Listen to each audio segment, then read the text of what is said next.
یانه ایران هم همون ایران قدیم وسط افغانستان نه مرز بود نه چیز بود نه پاسپورت میکرد نه چیز می آمدی ایران برادر جنده ایران هم میگایدی میرفتی یک ایرانی نمیگفت تو برادر خبر مرا گایدی مادر مرا گایدی هیچی نمیگفت چی جنده زیاد بود در ایران می آمدی میگایدی میرفت افغانا کاش آمدیم خبرش یکایی میکمی دیگه.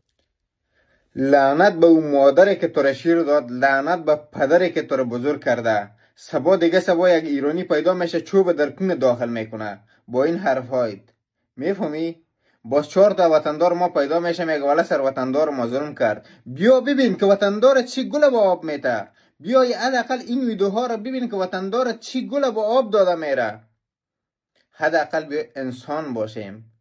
هر کشور از خود قانون داره، به قانون کشورها باید از احترام بگذاریم. حداقل به ناموس کشورها احترام بگذاریم. تو بی ناموس اولاد 6 پدره 70 پدره که چونین حرفها را میزنی، آیا از خوار مادر خود خبر داری که 4 تا طالب سرش بالا نشده؟ آیا مطمئن هستی؟